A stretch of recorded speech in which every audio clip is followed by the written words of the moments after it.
Good morning and welcome to day 5 of the reading rush. Today is my day off work. It's Friday and I am feeling great. I didn't manage to finish Night Film last night. I read another 10 or so pages, so I still have about 50 left. I've just edited yesterday's reading vlog. It's currently 9:40, had a lie-in and then edited the vlog, so I really need to brush my hair. Now that the vlog is rendering and I'm about to upload it, I'm going to read some more of Night Film and finish it off. I don't know what I'm going to read next. I need to go to the shop, so I think I'm going to do that sooner rather than later so it's not too busy when I go. So I think I'm going to listen to some more of the Switch while I'm shopping and hopefully make some of the way through that. And then also, like I said yesterday, I'm going to make some brownies today, which is why I'm going to the shop. I can listen to it then as well, so that today is a really good time to listen to my audiobook. So I'm really excited for that. I'm glad you're coming along with me. I'm really enjoying doing these daily vlogs, but it's definitely not something that I would do every single day or for every single readathon. I can only manage it for this readathon and maybe the contemporary-athon because they're spaced so far apart. If I was doing this every single day normally, I just would not be able to handle it, but for this week I am enjoying myself. I'm gonna go ahead and read this now while my video renders, and then I'm gonna go off to the shop and get things for baking.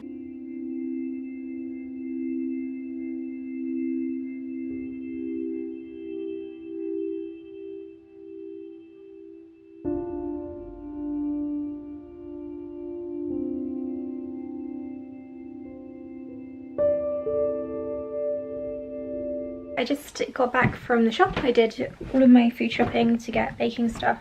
They had everything that I needed, which was good, so I'm going to make brownies in a bit. I also just finished Night Film. I thought I would tell you what I think of it.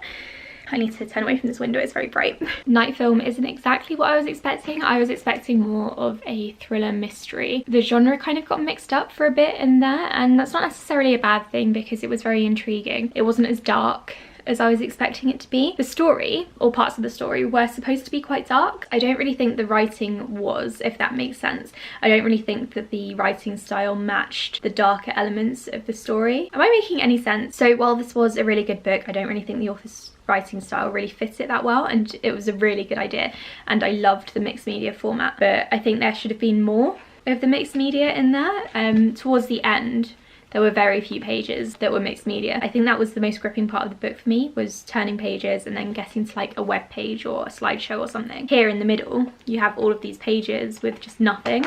It's just text. Considering the mixed media was the main selling point of the book for me, I was a little bit disappointed. I did really enjoy the book. I'm going to give it 3.5 stars. I haven't decided exactly yet, but it was very gripping. I wouldn't say that it's in the same league as Gone Girl as the front cover suggests. It was quite twisty, and I was worried for a bit that it would switch genres on me, but it didn't, so that's good. So yeah, mostly I'm quite impressed that the author managed to pull this off for the most part. I'm just a bit disappointed. I would recommend it, but it's not an all-time favourite. So now I don't really want to make brownies until after lunch, I think, because otherwise I'm going to be hungry and then I'm going to eat all of the brownies instead of a healthier option. I've got a couple of hours until I eat, so I think what I'm going to do is read a bit more of The Way of Kings. I'm currently 200 and something pages in, and I think today we're reading, well, yesterday I was supposed to read past chapter 17, but I didn't because I don't know, I was busy reading Night Film. So I think I'm going to read about 100 pages of this today. Like I said, I am really enjoying this one. I'm really in the mood for fantasy after reading Night Film, so that's good. This is a good chance for me to get a good way through this. And because I finished part 1, it is about to pick up. Not that it was going slowly to start with, I thought it was quite fast paced, but this is where things really start to amp up, which is always good. I'm not going to listen to any more of the Switch until I start baking, just because if I don't have something to do while I'm listening to audiobooks, I tend to zone out and sort of like stare off into space. Okay, so I'm blurry. So I just need to tidy up the kitchen quickly and then I'm going to start making some brownies. So I will talk you through my process. After that I'll start listening to some of the Switch, which I'm super excited about now. I'm really in a good reading mood. I read a bit more of The Way of Kings, but only about 20 pages, so I'm on Dalinar's parts now, and something super creepy has just come out of one of the chasms. I've read it before, so I know what it is. So I'm going to quickly tidy up the kitchen now so I've got space to work, and then I'll let you know how I make my salted caramel brownies. Okay, so this is everything you're going to need for the brownies. We need 100 grams of 70% dark chocolate, so I've got a bit here to mix and match. 100 grams of 50% dark chocolate or milk chocolate, so I'm mixing that because that's what I had in the cupboard. And I'm also going to put some white chocolate chips in the brownies too. 1 can of carnation caramel, like the whole tin. We need 4 eggs. We need 200 grams of golden caster sugar. This is all they had in the shop, so I'm using this. We need 130 grams of plain flour, 200 grams of unsalted butter, but I only had salted butter, so that'll have to do. We need 50 grams of cocoa powder, and then also a bit of sea salt. You need to whisk the eggs. You need to preheat the oven at 180. I've done 185 because my oven is a bit rubbish. We're now going to melt the 200 grams of butter in here and then add the chocolate. We're going to take this off the hob when we add the chocolate so the chocolate can melt out of the heat, otherwise it will melt too quickly and burn. But dances like Pasha off Strictly, even more impressive. Probably feasts on kittens for breakfast. In this bowl we're mixing 175 grams of the carnation caramel with a bit of sea salt. And then in my mixing bowl, it looks kind of gross, but we've got the 200 grams of golden caster sugar, or just brown sugar in my case, the 4 eggs and the rest of the caramel. So we've got the caramel in the bowl and then the rest of the caramel in here, and then we're going to mix it using my electric mixer.